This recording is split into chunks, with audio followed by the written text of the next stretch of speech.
وهاجاك dhegeystayaal barnaamijkii hore aad dhegeysateen waxa inoo joogay waqtigii la dilay ninkii la oran jiray Kofil iyo gabaygii Said Maxamed Cabdalla Xasan geeridiisa uu ka tiriyay halkii aynu hadaba taariikhdii ka sii wadayna imankana bal waxaynu eegaynaa mabdii sayidku uu lahaa inuu ahaa mid diineed iyo inuu doonayay dawladnimo maxaa taas muujinaya waa tahay waxaan mar kale hadaba idinku celinayaa aw jaamac Umar Ciise oo arintaasi bal inoo ifiya marka balgabayadii uu dalka hadda markaa kula hadlayay oo ay lagu mariyay aan wax ka soo qaado waa kuwii wadaniga ahaa ee uu markaa ku sheegayay maaragtay muxuu ahaayey in dawladnimona ka muuqanayso ku dheeraan maayo waxaan ka soo qabanayaa geeraargu kula hadlayay culamada wuxuu yidhi doodna waxaan u leeyahay culamada dafaarka wanan idma doocina idinkaygu diimaye dalkaad ibiiseen baa dacarta igu kiciyey waa markay culammadu ku kaceen oo wax ka sheegeen oo yidhaahdeen ninka kanu meeluu wuxu wado ma naqaan doodna waxaan u leeyahay culammada dafaarka waran idinma doocina idinkaygu diimaye dalkaad ibiseen baa dacarta igu kiciyeye 5 haloo idin daran dannigiin ka fiirsada mar waa inaad dayowdeen diirad haddaydin qabateen dadka aydin raacdeen isna weydin degagubi dilaalkii la siiyena dafna kama helaysaan ninkii idin daraabaana ajri iyo ducu heli dibna deeqa ay eebbahay debinta saari maysaan diin niman lahayni dabeel caynsan weeye war maxaa dufulayow cadawo ugu daranteen wanka doosha weyniyo madagadaa u xilatiin qandiga ma iska duubtaan dawarsigu ma fiicne awyaaloo ma diideen jihaadka ma u dareertaan danan iyo seef degta maa ku qaadaan darmaan haad laqooqdiyo doolaab maa u fuushaan wiyilka diirka qaadka biixda ma ugu dadabtaan doobiga xamaalka dakarka maa ka goysaan idinkaa dalkabalee dawlad ma u ahaataan ilay doqoni calaf male dulbaax maxaa ka baylahay ereygaa waxaan u daliishanayaa inuu dawladnimo maskaxda ku hayey idinkaa dalkabalee dawlad ma u ahaataan ilay doqoni calaf male dulbaax maxaa ka baylahay mabdi'iisa wixii muujinayey mar kaleeto kolkii uu samray waayadii dambeeto xaalkiisii uu soo noqday maaragtay gabaabsi wuxuu yidhi haddaan waayey calan layna shiro tan iyo nairobi miyaan waayey naamuus janniyo daalac iyo naasil haddaan waayey ciidoo naqleh iyo ina nugaal daaqo miyaan waayey neefaan xarbada naalla ugu fuulo haddaan waayey ruux iga naxa oo ii nasabo jeegta miyaan waayey naxariis alliyo nebiga jaahiisi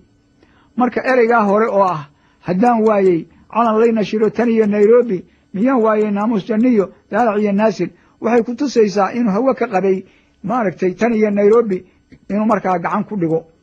haddii haddaba sayidku uu dagaalkaasi kulul ee uu galay uu soomaalida ku guubaabinayay inay ingiriiska iska eryaan dabcan guuldarrada ku dhacday halgankiisii waxaa gacan ku lahaa ama ka soo horjeeday dad soomaaliyeed maxay ku diidanaayeen maxayse doodood ahayd aw jaamac Umar Ciise aan idinku celiyo oo inoo soo qaada doodii raggii sayidka iyagu ka soo horjeeday gaar ahaan raggii gabayaaga ahaa ee murtida ku muujiyey doodooda dadka qaarkiis waxay u arkayaan sayid maxamed inuu ahaa haliyey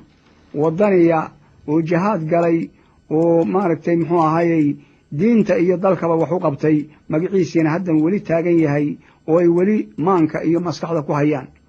dadna waxay la ahayd ibliis la soo diray oo ummaddii laayey dadkii oo dhan kow ka dhigay xoolihii dhacay oo aan horey loo arag marka 4 gabay oo ay ku eedaynayaan sayidka ayaan halkan ka taataabanayaa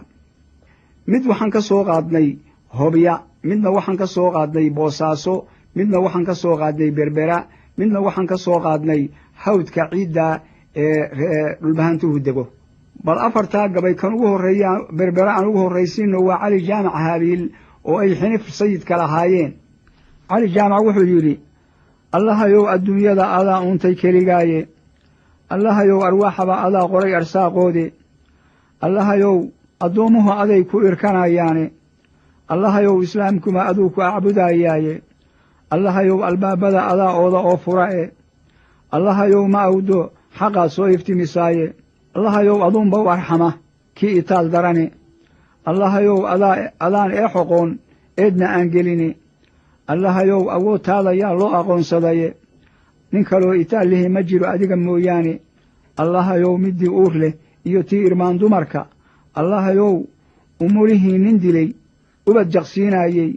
allahayow agoon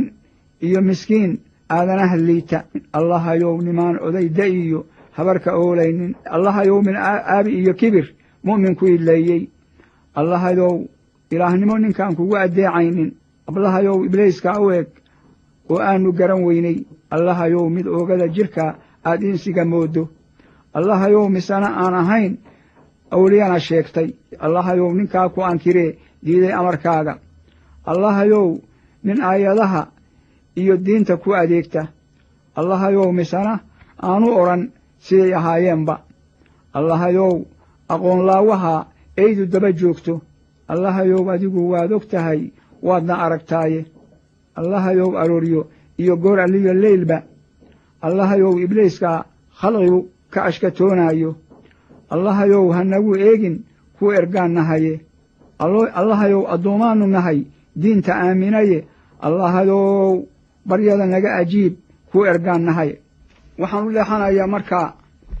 nin la odhan jiray cali maxamuud samantar oo gobolkaa ku noolaa magaalada boosaaso gabay u mariyey sayidkaa u yeeray baa la yidhi wuxuu yidhi i imow xoolaan ku siinayaado waa nin aad loo taxgeliyo ayuu ahaa markaasuu gabay mariyey oo wuxuu yidhi waataan afgaba yeerin jiray yarow ahaantiiye uma yoomo hawd yaalaley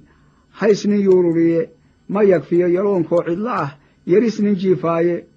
cusba nebi yacquub bacdalya'si buu yaasafaa yidhiye allena u yeel ducaduu yudayoo yoomadoo kacaye suu rabay ilaahay u yeel samirkii ayuube taniyo nebi yuusuf weliyaa jiro yuu kanaa dhigaye yaa ayuhanebaa laga galiyo bariya yaasiine waxba yaan wadaaddoy ka yimi odhanin yaabuuye waxba yuu isiin qaalmuhuu soo yahoobiyaye nin qabiiladiisii yuu tidhi yuu annii rabine yuu fuuna dhaha taladiisu waa yuuxan roob jirine marka waa diiday oo wuxuu yidhi u tegi maayo agtiisana mari maayo nin kaleeto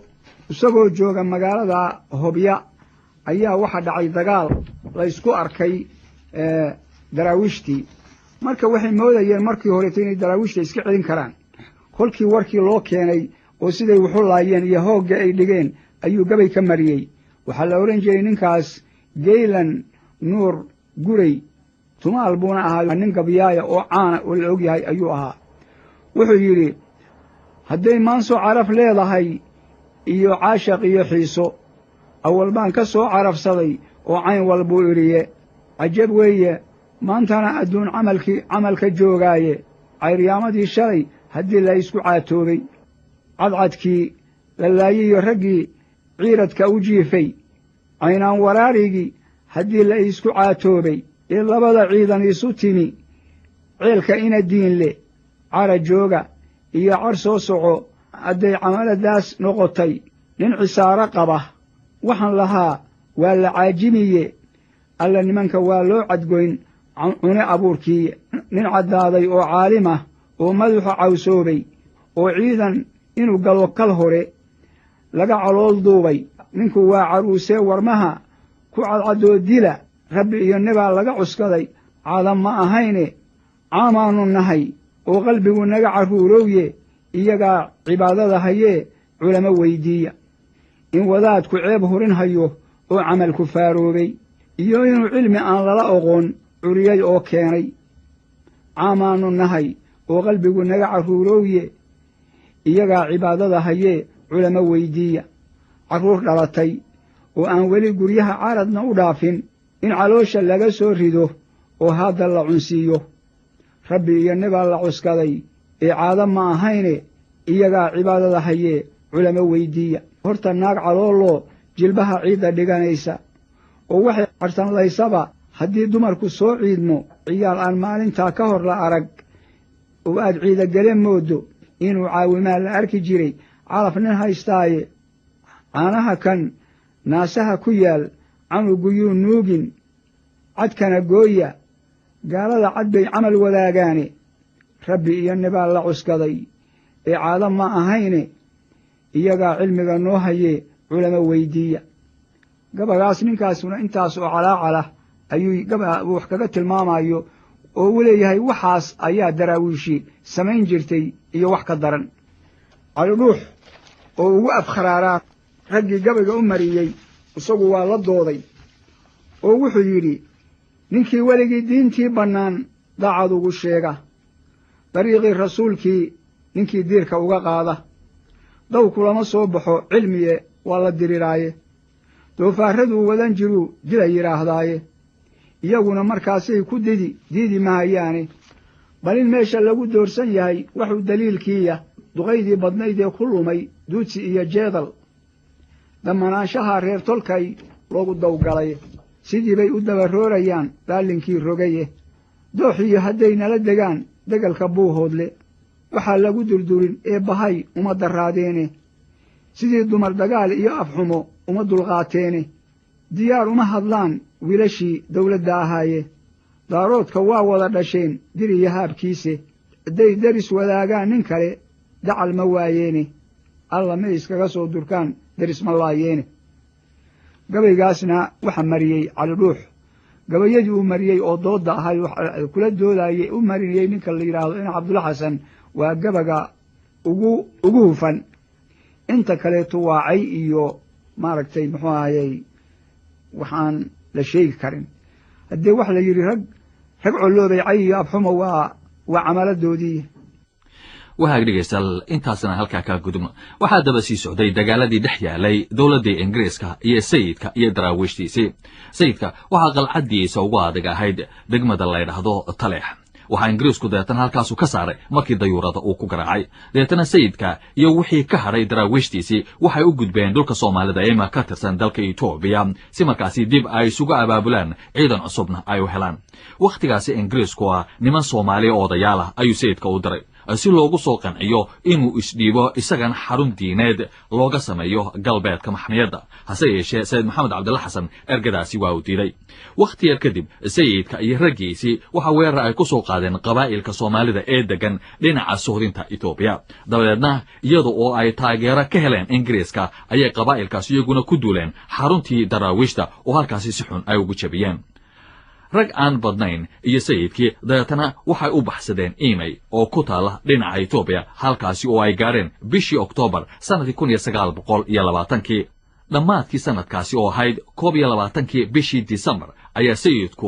ugu dhintay imey kaneeco amaba duray sida taariikhdu ay qorayso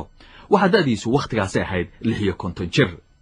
sayidku markii laga adkaaday waxa uu tiri haddaba gabay dheer oo dardaaran ah oo dadka soomaalida ah uu kula hadlayo aw daahirad qarshe haynoo mariyo dallacaad jacayl baad kurtii noola dhirirteene dubaaqiina waa xasaa u galay daara buuxsadae duukama heshaan faranji aadda wadhigataane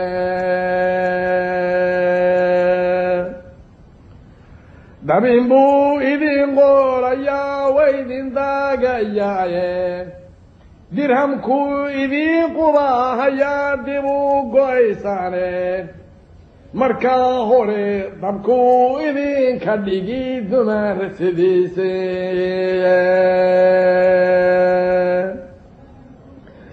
markaa xigaana daabaqaada wuu idin dareensiine markaa xigaa dalkuu idinku odhan dunyo dhaafsadae markaa xigaa dushuu edeenka rari sidaa dameeraaye giddigeedba soomaali baan dayrka ka ahaaye dhaxaan daraawiishta idhi doonta gaaladae dhaxaan askaara uu dalbaday dabaada taageene dhaxaan dabkii iyo la hadhay dunyadu wadaaye dhaxaan intaan janaana dilay soo dabaaldegeeye dhaxaan dekeeda uu xamiray duniyo roge ninkii diriirta geeya maalin bay dunidu ishaaye mantu aan diyaafad iyo guul dareejo eegayay baldayay waxay nagu falin daraf nijaaseedka وهاجاك dhegaystayaal inta haddaba aan kaga gudubno halgankii sayid maxamed cabdalla xasan dagaalkii uu kula jiray ingiriiska laakiin wakhtiyada uu socday halgankaasi daraawiishto waxa isaguna jiray dagaal kale oo talyaaniga gumaysigiisa ay kaga soo horjeedeen qabaa'ilka biyamaalka la yidhaahdo iyo dad kaloo iyaguna markaasi taageeray awjaama cumar ciise bal taariikhdaas haynoo wado nimanka biyamaal la yidhaahdo ayaa waxay isku urursadeen dhulka ay degan yihiin waxayna goosteen inaan nin caddi xeebaha soo joogsan 1902 ayaa talyaanigu wuxuu geeyey niman askara uu qortay oo carab u badan meel magaalada marka dusheeda ah oo la yiraahdo Finlow biyamaalku markay is urursadeen ayay meeshii dagaal ku qaadeen oo baabi'iyeen anshirib iyo kuugu daro afka Soomaaliga waatan la yiraahdaa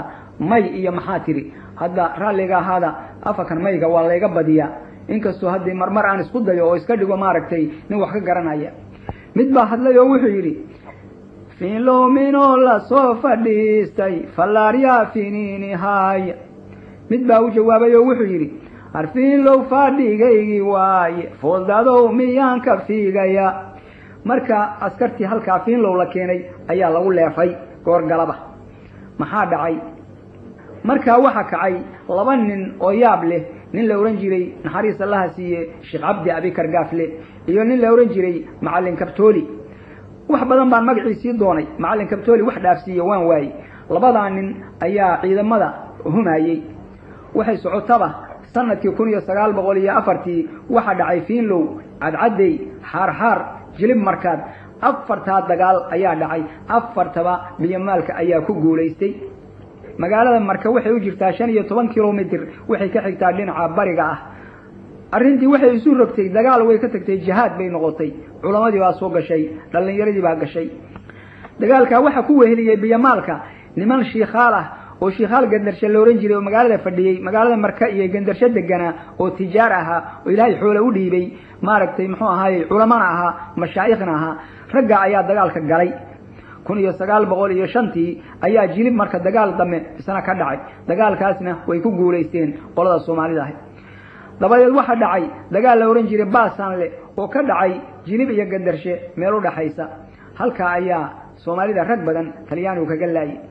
wali waxaanu ku jiraa dagaalkii biyamaale Talyaanigu hal talaabo kama qaadin xeebta Talyaanigu marka ciidamo ka doontay magaalada la yiraahdo Casab iyo oo marka uu haystay dhulka Eritreada Libyana waxba laga keenay kuwa Soomaaliyana waa la qoray Arab badanna waxa laga keenay cadan oo Ingiriiska ayaa ku soo caawiyay waagi dameeto Talyaanigu wuxuu isu geeyay laba ciidan mid Muqdisho laga saaray iyo mid marka laga soo saaray dabadeedna labadii ciidan waxay isugu tageen 1906 ayay waxay isugu tageen meel magaalada jilib markaad u dhow oo xeebta ah magaaladaas jilib markaad oo biyamaalka xarunta u ahaydna waxay ka qabteen waardiye biyamaalku markaa buuraha ayay u carareen oo xeebihii waa ka guureen Talyaanigu markii uu taa ogaaday inay buuraha galeen dagaalkii xoogaa yarehe dib buu u dhigay 1908 ayaa Talyaanigu qabsaday Awdheegle iyo magaalada Afgooye inta u dhaxaysa oo wabiga ah dagaal kama damayn dagaalka halkaas uu ku dhamaaday laakiin raggii markaa dagaalka waday dibadda uga yaaceen waxna Itoobiya ayay galeen waxna daraawiish iyo waqooyi ay u kaceen waxna duurka ayay markii dambe iskaga dhinteen oo wax Talyaaniga isu dhiibay ma ay jirin daraawiishtii Ingiriisku waa uu ka adkaaday hase yeeshee iskuma soo dhaweynin maamulka Ingiriiska iyo dadweynaha dareenkii uu sayidku ka booday ee dugsigii Dhaymoole la oran jiray ayaa weli jiray sanadku markuu 1920 lix dugsi hoosaad oo la qorsheeyay ayaa waxa u socon waayeen markii la diiday cashuurtii xoolaha laga qaadi lahaa magaalada Burcana dhiisi lagu dilay hase yeeshee waqti dambe ayaa arday Soomaaliya loo diray wadanka Suudaan kuwaas oo markii dambe halgan u galay sidii dugsiga uga furmi lahaayeen dhulkii Ingiriisku uu ka talinayay halgankaasi waxbarashada raggii hormoodka ka ahaa waxa ay ahaayeen Maxamuud Axmed Cali Maxamed Shire Maxamed Yuusuf Ismaaciil Gandhi Abdisalaam Xasan Suudani iyo Yuusuf Xaaji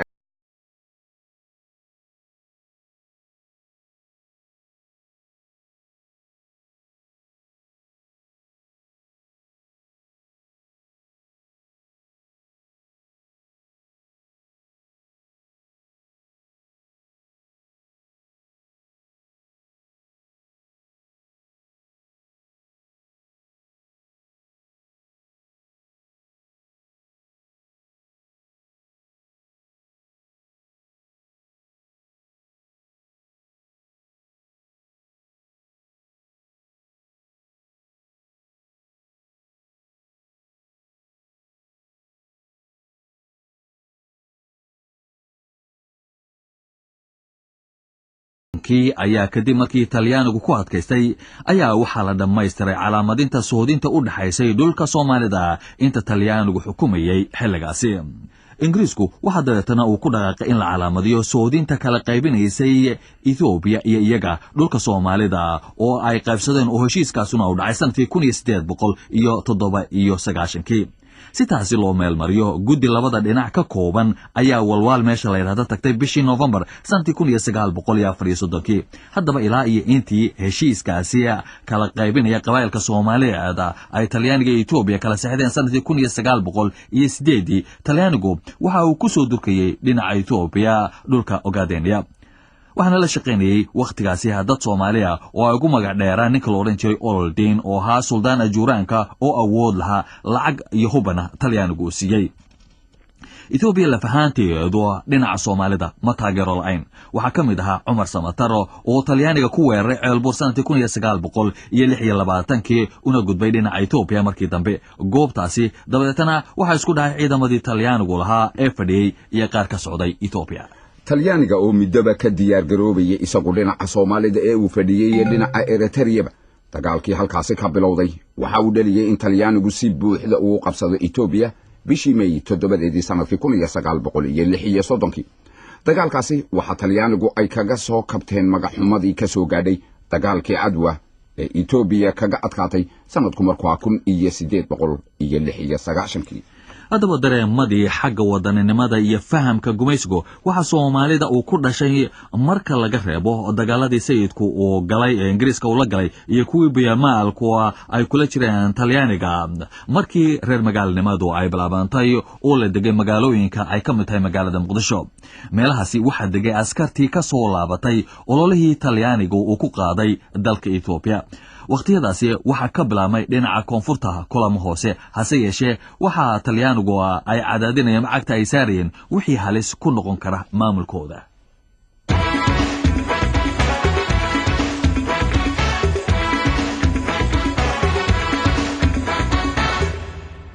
dhinaca Somaliland dhaqdhaqaaq ka lamid ah ayaa ka bilaabmay oo ay ka dambeeyeen xiriirkii cadan la lahaa iyo mujtamacyadii badmareenka ahaa ee deegaankaasi u dhashay waxa kale oo weli ka sii jiray dareenkii halgankii daraawiishta waxa dardar iyaguna sii galay dadkii wax ku soo bartay Suudaan iyo Cadan dadkii baraarujinta sameynayay xilligaasi waxa kamid ahaa Xaaji Faarax Omar oo kamid ahaa shaqaalihii maamulka Ingiriiska hase yeeshee markii dambe guubaabadiisii awgeed markii loo adkeysan waayay Ingiriisku uu masaafuriyay magaalada Cadan markii uu Cadan tageen Xaajigu halkii ayuu ka sii waday isagoo jaraa'idka wax ku qoray jiray araajina u soo gudbin jiray xukuumadda Ingiriiska uu ku sheegayo mowqifka iyo aragtida dadka Soomaalida sanadkii 1935 dad u badnaa ganacsata yaryar ayaa magaalooyinka Berbera Burco iyo Hargeysa ka bilaabay urur siyaasi waxa xilligaasi soo baxay urur la oran jiray SNS Somali National Society oo ujeedadiisu ahayd horumarinta waxbarashada iyo wax ka qabashada khilaafka qabaa'ilka sanadkii 1937 shaqaalihii maamulka Ingiriiska ee Soomaalida ahaa ayaa urur samaystay la oran jiray Somali Official Union markii haddaba uu bilaabmay dagaalkii labaad ee adduunyada bishii August sanadkii 1940 ayaa Talyaanigu Ingiriiska ka qabsaday dhulka Somaliland oo Ingiriisku ka talinayay hase yeeshee muddo 7 bilood oo kaliya ayuu haystay Ingiriiska ayaa markaasi qabtay labada qaybeed oo Soomaalida markii dambe waqtigaasi Ingiriisku haystay koonfurta Soomaaliya dhaqdhaqaaqyo ayaa ka bilaabmay siyaasadeed kii ugu xoog roona uguna muhiimsana waxa uu ururkii la oran jiray Somali Youth Club amaba SYC oo bishii May 13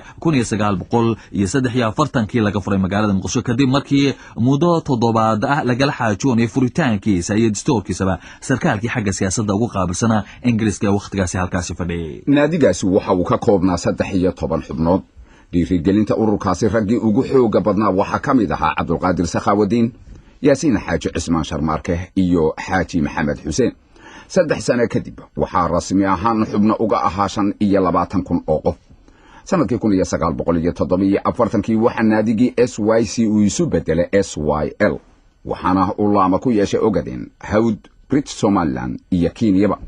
SYL waxa ay bilowday dugsiyo waxaana la dhiirigeliyay fartii Cusmaaniyada oo yeelatay muhiimad wadaninimo aw jaamac Umar Ciise ayaa inooga waramaya waa nimankii leegada curiyay 13 leegada ayaa la yidhaahdaa 13 nin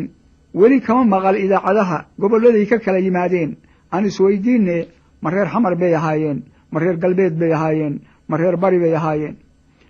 3 nin waxay ahaayeen reer banaadir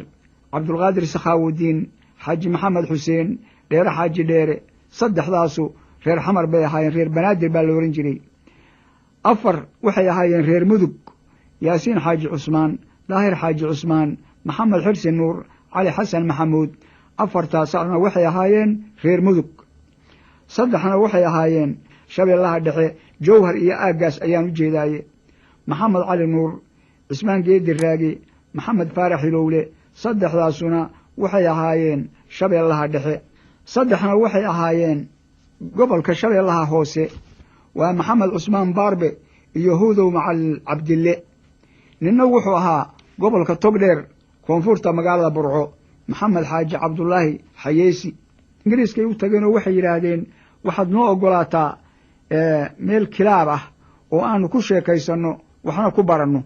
maxaa yeelay dowladdii militariga ahayd oo ingiriiska ahayd ee markaa dhulkaa joogtay ayaa waxay doonaysay niman dhallinyaro ah oo wax la baro oo xafiisyada iyo ka shaqeeya dhibaato kalema kulmina waa u oggolaaday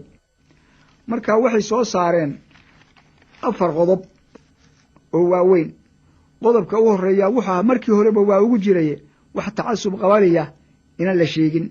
wax kala soocidi inay jirin wax dariiqooyin ah oo la kala sheegtaa inay jirin wixii ummadda kala kaxaynaya oo dhan oo tafarruq keenayana in lala dagaalamo xuquuqda Soomaalida meel ay joogtaba in la raadiyo shanta Soomaali ee kala goobaan in la isu keeno isticmaalku meel joogaba in laga hortago oo dhulka laga saaro gobonnimo iyo istiqlaal si lagu gaaro in habkeed loo dagaalamo 5 qodob ayay markii hor dhigeen xilliyadaasi ingiriisku uu wada talinayay Soomaalida ee dagaalkii labaad kadib Ethiopia waxa markaaba ay ku jirtay in loo ssoo celiyo reserve area dhulka la yiraahdo oo markaas heshiis ay kula gashay Ingiriiska sanadkii 1942 iyo 1944 heshiiskaasi oo Ingiriiskuna oggolaaday Talyaaniga oo laga qabsaday dhulka koonfurta Soomaaliyana waxa uu ka shaqeynayay sidii uu isaguna ugu soo laaban lahaa halkaasi sanadkii 1946 ayaa wasiirkii arrimaha dabadda ee Ingiriiska Ernest Bevin waxa uu soo jeediyay in danta Soomaalidu ay ku jirto in wadan kaliya loo wada dhiibo taladaasi hase yeeshee waxa ka soo horjeestay oo diiday Ethiopia 3 wadan ee kale ee dagaalkii ku guuleysay iyaga la fahaantooda miisaan arintaas lama yeelanin 4 wadan ee hadaba dagaalkii labaad ku guuleystay ayaa waxay guddoon ku gaareen in guddi ay u diraan wadamadii Talyaanigu haysan jiray ee laga qabsaday si loo soo ogaado dareenka ay qabaan dadkoodu wadamadaas waxay ahayn Soomaaliya, Eritrea iyo Liibiya. bishii January 6 sanadkii 1948 ayaa guddigaasi gaadhay magaalada Muqdisho. marka ay guddigu gaareen magaalada Muqdishona waxa ay la kulmeen kala qaybsanaan Soomaalida dhexdeeda. waxaana kuwa iyagu taageersanaan Talyaaniga loo dhiiba ay la soo baxeen calamadii Talyaaniga iyo halkudhigiya Talyaaniga hase ahaatee guddi waxa ay codsadeen in SYS-na loo oggolaado inay sameeyaan barnaamij ay ku eegaan dadku sida ay doonayaan 11 bishii Janaayo sanadkii 1948 hase ahaatee Talyaanigii meesha joogay iyo kuwii taageersanaa ayaa iyaga oo hubaysan soo baxaysay ay u kala jebiyaan kulankii SYS oo ay qabanqaabinaysay halkaasi dabadeed waxa ka dhacay dagaal ay ku dhinteen ilaa iyo 50 qof oo Talyaani sida ku qoran buugga la yiraahdo A Modern History of Somalia oo qoray professorka la yiraahdo I.M. Lewis. haddaba Cabduqaadir Maxamed Aadan oo soobe ku magac dheer oo kamid ahaa ragga muddada dheer iyo ku jiray siyaasadda Soomaalida ayaanu weydiinay kuwa Talyaaniga doonayay waxa barnaamijkoodu ahaa. January 1948 watii qodon iyo saddex Talyaani lagu dilay watii dhibaato ka dhacday halkii waa la noqday. maxay dhibaatadu ka dhacday la isku dilay? waxa la isku dilay groupkii watay Talyaaniga iyo group leegada oo qeyrinayso oo la masuultooyso yaa iska hor yimaadeen. marka qoladan Talyaaniga wadata yahaan horta